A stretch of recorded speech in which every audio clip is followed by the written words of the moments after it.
کبھی اعتراض ہی نہیں ہوا۔ آخر ایسے اتحادیوں پر کون ہاتھ ڈالتا ہے جو بوقت ضرورت عوام کو مذہب کی ڈوز دے کر سلانے اور جگانے کا فریضہ سر انجام دیتے ہیں۔ اب سعد رضوی کی تو بدقسمتی ہے کہ وہ غلطی سے رانگ سائٹ پر چلے گئے، ورنہ وہ بھی اس واقعے سے پہلے رائٹ نمبر ہی ہوا کرتے تھے۔ ایسے میں اب کئی اور بھی ہیں جو کام تو رانگ کرتے ہیں لیکن ریاست کی رائٹ سائٹ کے اوپر کھڑے ہوئے ہیں۔ اس لیے مسئلہ رائٹ اور رانگ کا نہیں، طاقت اور ضرورت کا ہے۔ وہ انصاف کا زرعی اصول ہے نا کہ انصاف نہ صرف ہونا چاہیے بلکہ ہوتا ہوا نظر بھی آنا چاہیے، لیکن لگتا ہے کہ ہارٹ سٹیٹ میں اس کا مطلب ہی تبدیل ہو گیا ہے۔ اب یہ کہا جاتا ہے کہ طاقت کا استعمال نہ صرف ہونا چاہیے بلکہ ہوتا ہوا نظر بھی آنا چاہیے، اور اس کا سامنا پاکستان تحریک انصاف کہتی ہے کہ وہ اور عمران خان گزشتہ 3 سالوں سے کر رہے ہیں۔ اچھا، اس حوالے سے اپنے ایکس اکاؤنٹ پر جاری تازہ بیان میں عمران خان کا کہنا یہ ہے کہ ماضی کے ڈکٹیٹرز کے ادوار میں بھی ظلم و ستم کی تاریخ رقم کی گئی، مگر عاصم منیر نے ہر حد عبور کر لی ہے۔ 2 سال میں پاکستان میں سویلینز کے قتل عام کے 4 بڑے واقعات ہوئے، جن میں پہلا 9 مئی، دوسرا 26 نومبر، تیسرا آزاد کشمیر اور چوتھا مرید کے قتل عام ہے۔ اس کے بعد عمران خان کہتے ہیں کہ سب سے زیادہ باعث تکلیف بات یہ ہے کہ ان تمام واقعات میں کوئی بیرونی دشمن نہیں بلکہ اپنی ہی پولیس، رینجرز اور پیرا ملٹری فورسز کے ہاتھوں اپنے ہی ہم وطنوں کو بے دردی سے شہید کیا گیا، جو سوشل میڈیا پر گردش کرنے والی ویڈیوز سے ثابت ہے۔ اچھا، پھر وہ یہ کہتے ہیں کہ مجھے اس بات کا بھی دکھ اور افسوس ہے کہ قتل عام کے جتنے بھی واقعات ہوئے نہ ہی اس پر کوئی جوڈیشل کمیشن بنا اور نہ ہی کوئی انکوائری ہوئی اور نہ ہی ذمہ داران کو سزا سنائی گئی ہے، جس کے بعد انہوں نے مرید کے واقعے پر جوڈیشل کمیشن بنانے کا مطالبہ کیا اور کہا کہ اس کمیشن میں خاص طور پہ آئی جی پنجاب عثمان انور اور آئی جی اسلام آباد ناصر رضوی کو تحقیقات میں شامل کیا جائے۔ پھر عمران خان نے پارٹی کو ہدایت دی کہ خیبر پختونخوا کی حدود میں آئندہ جمعے کی نماز کے بعد انکوائری کے مطالبے پر احتجاج کرے، جس میں دیگر جماعتوں کو بھی دعوت دیتے ہوئے کہا کہ اگر اس بربریت کو نہ روکا گیا تو باری باری سب کی باری آئے گی۔ اب پتہ نہیں کہ باقی جماعتیں جو ہیں وہ اس پر کیا جواب دیتی ہیں، لیکن مجھے کسی مشترکہ احتجاج کا امکان تو نظر نہیں آ رہا۔ شاید ہر کسی کو یہ ڈر ہے کہ ایسا کرنے کی صورت میں کہیں وقت سے پہلے ہی رانگ نمبر نہ لگ جائے، لیکن عمران خان کے جو اوپننگ بیٹسمین ہیں لگتا ہے کہ ان کو اس کی فکر نہیں ہے۔ میں بات کر رہی ہوں سہیل آفریدی کی، جن کو عمران خان نے خاص طور پہ مخاطب کیا اور یہ کہا کہ سہیل آفریدی کو خصوصی پیغام دینا چاہتا ہوں کہ وہ میرا اوپننگ بیٹسمین ہے، لہٰذا اسے کھل کر کھیلنا چاہیے۔ پھر جس کا مظاہرہ سہیل آفریدی نے کیا بھی، چارج سنبھالتے ہی پہلا شاٹ کھیلا اور آئی جی خیبر پختونخوا کو طلب کر لیا ہے، یہ پوچھنے کے لیے کہ پاکستان تحریک انصاف کی کارکن صنم جاوید کے اغوا کیس کا کیا بنا، انہیں پشاور سے اغوا کر کے کس طرح سے کوٹ لکھپت جیل لاہور لے جایا گیا۔ اب دیکھتے ہیں کہ آئی جی صاحب اس کا کیا عذر پیش کرتے ہیں، چونکہ رپورٹڈلی خیبر پختونخوا میں موجود فیڈرل بیوروکریسی وفاق سے کنٹرول ہوتی ہے، جہاں پہ حکم پھر محسن نقوی صاحب کا چلتا ہے۔ اب سہیل آفریدی کے ساتھ یہ نظام کیسے چلتا ہے، یہ یقیناً نو منتخب وزیر اعلیٰ کے لیے اس وقت سب سے بڑا چیلنج ہے۔ ظاہر ہے کہ اس طرح کے چوکوں چھکوں سے آغاز کرنے والے پر پھر کاؤنٹر اٹیک تو آئے گا۔ ویسے بھی چوکے چھکے کھانے کے بعد بولر جو ہے وہ اکثر باؤنسر کرتے ہیں، اور ایسے باؤنسرز کے لیے پھر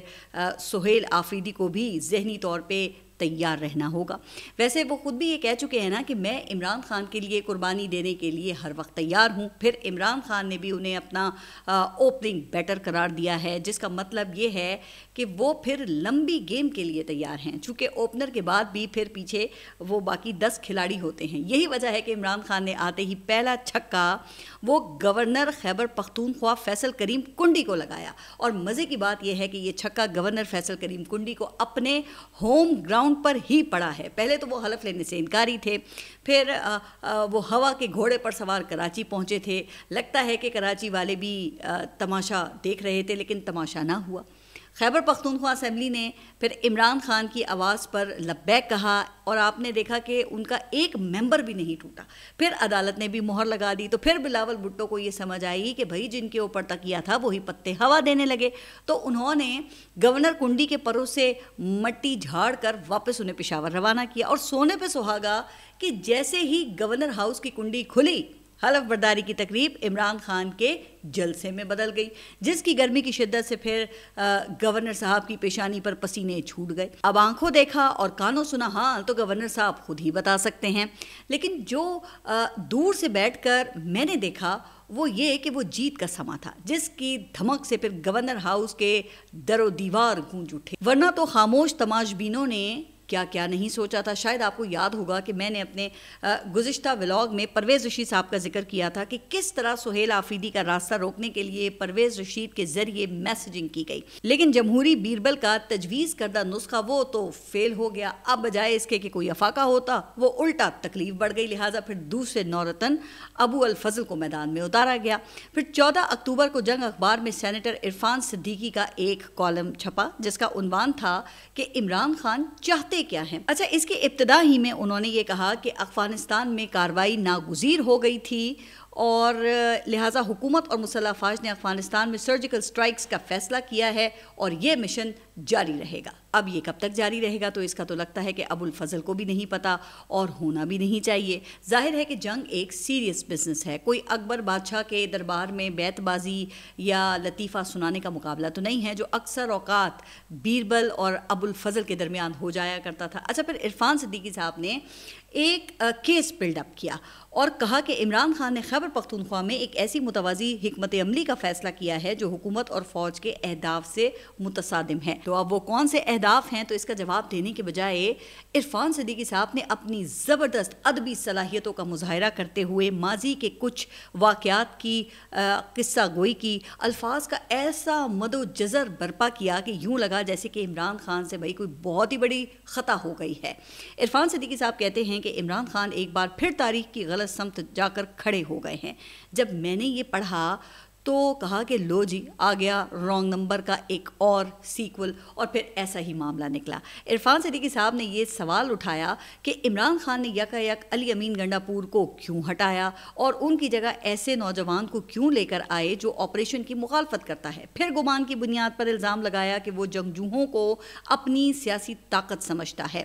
اب دو باتیں تو عرفان صدیقی صاحب کی درست ہیں کہ سہیل آفریدی ملٹری آپریشنز کے خلاف ہیں اور نوجوان بھی ہیں، لیکن یہ جنگجوؤں کو سیاسی طاقت سمجھنے والی بات وہ سمجھ نہیں آئی، کیونکہ منتخب ہونے کے بعد سہیل آفریدی نے اپنی جو پہلی تقریر ہے اس میں یہ کہا تھا کہ میں سب سے پہلے پاکستانی اور پھر پختون یا قبائلی ہوں، جبکہ حلف میں بھی وہ پاکستان کے مفادات کی تحفظ کی قسم کھا چکے ہیں۔ تو پھر سوچنے کی بات ہے نا کہ آخر ان الزامات کی وجہ کیا ہے۔ لیکن جب وہ گورنر ہاؤس میں حلف برداری کی تقریب ہوئی نا تو عرفان صدیقی صاحب کا پھر سارا مسئلہ سمجھ میں آ گیا۔ مسئلہ یہ ہے کہ سہیل آفریدی نے آئی ایس ایف کے تجربے کی بنیاد پر اپنی پہلی تقریر میں یہ کہا تھا کہ میں احتجاج کرنا بہت اچھی طرح سے جانتا ہوں۔ پھر آپ نے یہ دیکھا کہ ان کی حلف برداری کی تقریب میں I S F four front پر موجود تھی، نظر آ رہی تھی نا۔ پھر سہیل آفریدی کے ساتھ ان کے تعلق کو دیکھ کر یہ بھی تاثر ملا کہ پاکستان تحریک انصاف کا اسٹوڈنٹ ونگ وہ متحرک ہو گیا ہے، اس لیے حکومت کو خطرہ ہے کہ کہیں اسٹوڈنٹس احتجاج نہ شروع کر دیں، جس سے خبردار کرنے کے لیے پھر عرفان صدیقی صاحب نے وارننگ شاٹ پھینکا، لیکن کندھا وہ D G I S P R کا استعمال کیا۔ انہوں نے کہا کہ جنرل احمد شریف نے کہا تھا کہ ایک فرد دہشت گردی واپس لایا، لہٰذا ریاست عوام کو اس کے فیصلے اور اس کی خواہش پر نہیں چھوڑ سکتی۔ اچھا جی، ویسے جن کے پاس عوام کا مینڈیٹ ہے، اگر اس کے فیصلے پر عوام کو نہ چھوڑا جائے تو کیا عوام کو آپ کی خواہش اور آپ کے فیصلوں پر چھوڑا جائے؟ جن کے پاس نہ مینڈیٹ ہے اور نہ ہی فیصلوں کا اختیار، لیکن خواہش یہ ہے کہ اقتدار کا مشن وہ جاری رہے۔ پھر عرفان صدیقی صاحب نے صرف خدشے کی بنیاد پر ایک شوشہ چھوڑا کہ عمران خان دہشت گردوں کی محبت میں خود بھی ایک خوفناک جنگی مہم کے قریب پہنچ چکے ہیں، جس کے بعد پھر عمران خان نے رجیم کی جانب سے اس پروپیگنڈے کا جواب دیا۔ انہوں نے اپنی ایکس پوسٹ میں کہا کہ پالیسی اختلاف پر ریاست مخالف کا لیبل لگانے والوں کی دکان بند ہونی چاہیے۔ اب خان صاحب کو کیا پتا کہ اگر یہ دکان بند ہو گئی تو پھر ابو الفضل اور بیربل وہ کیا کریں گے، کیونکہ اصولوں کا ایندھن تو کب کا جلا کر ختم کر چکے ہیں۔ اب سیاسی وجود میں صرف قبولیت کا کرنٹ بچا ہے جو کسی بھی وقت ختم ہو سکتا ہے۔ بہرحال عمران خان نے اس بات کو واضح کیا کہ ہم D G I S P R کو نہیں، خیبر پختونخوا کی عوام کو جواب دہ ہیں۔ انہوں نے کہا کہ میری فوج سے کوئی دشمنی نہیں ہے، فوج بھی میری ہے، ملک بھی میرا ہے اور عوام بھی میری ہے۔ مجھے افسوس ہوتا ہے جب دہشت گردی کی جنگ میں فوج کے سپاہیوں کا خون بہتا ہے، مگر اس کے باوجود بد امنی قائم رہتی ہے اور دونوں طرف ہمارے لوگ مارے جاتے ہیں۔ پھر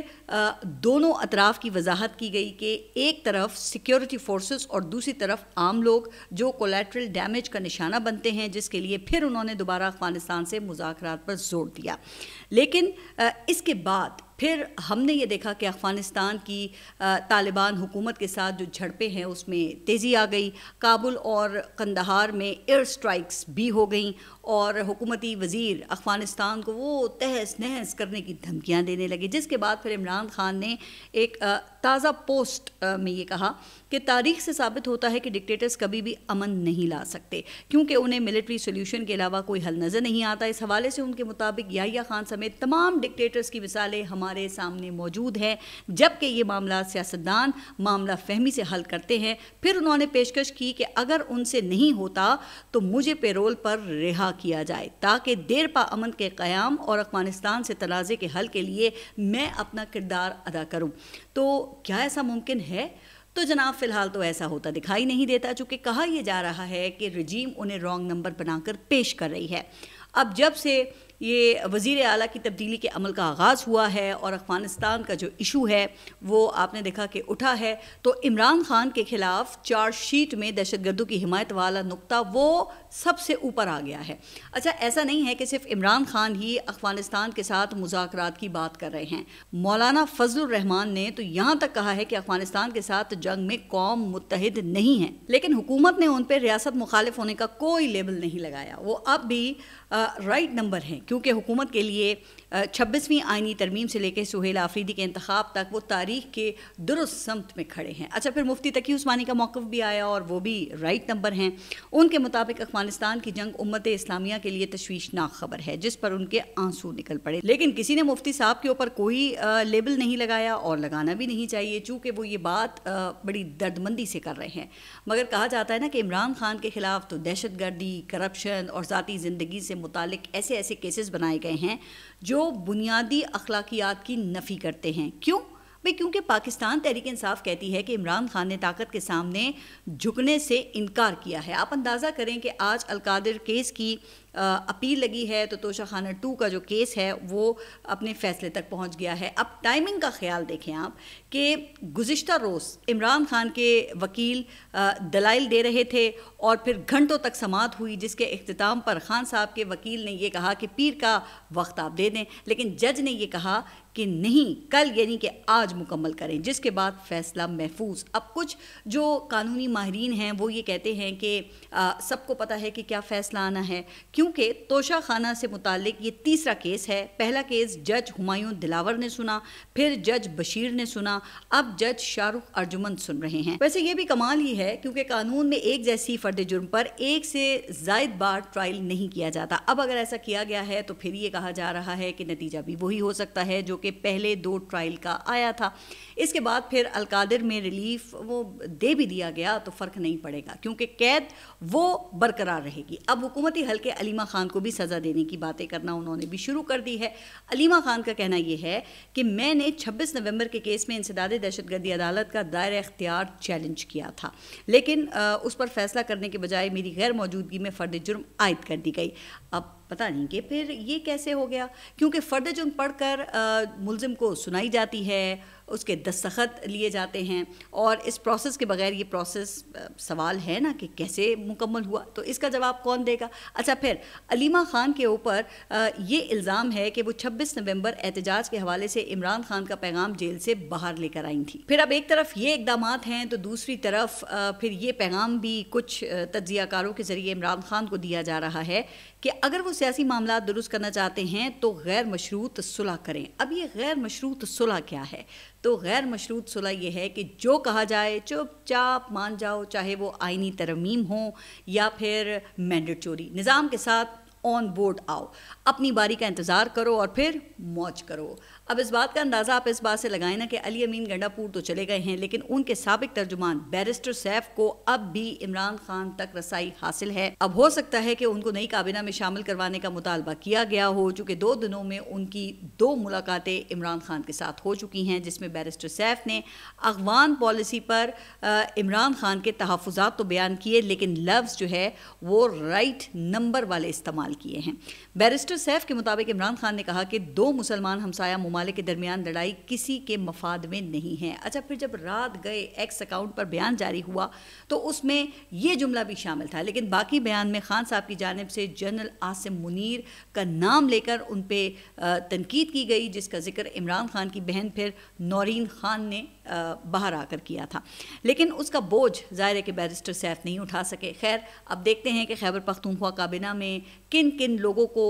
شامل کیا جاتا ہے، لیکن جہاں تک یہ رائٹ اور رانگ نمبرز کی بات ہو رہی ہے تو خواجہ سعد رفیق کے بیان کا ذکر کرنا بھی یہاں پہ بڑا ضروری ہے۔ وہ سہیل آفریدی کے وزیر اعلیٰ بننے پر اپنی ایکس پوسٹ میں کہتے ہیں کہ مڈل کلاس سے تعلق رکھنے والے خیبر پختونخوا کے نئے وزیر اعلیٰ بھولے بادشاہ لگتے ہیں، وہ بھی عشق عمران میں مبتلا ہیں، یہ کمبخت مڈل کلاسی سیاسی کارکن اسٹریٹ فائٹر ہوتے ہیں، لیڈر اور جماعت کے عشق میں لڑتے لڑتے تنے تنہا تلوار سونت کر مخالف کی صفوں میں گھس جاتے ہیں اور سب سے پہلے مارے جاتے ہیں، خوش قسمتی سے بچ کر واپس آ جائیں تو اپنے مار دیتے ہیں، ان غیر منظم اور نیم جمہوری جماعتوں میں سازشی جیتتے ہیں، تلخ سچ بولنے والے نہیں، مڈل کلاسیوں کو تھپکی لڑنے کے لیے دی جاتی ہے، حکمرانیوں کے لیے نہیں، وقت آنے پر سہیل آفریدی صاحب کے عشق کا بھوت خود عمران خان صاحب ہی اتاریں گے، مشتری ہوشیار باش۔ اب اس پر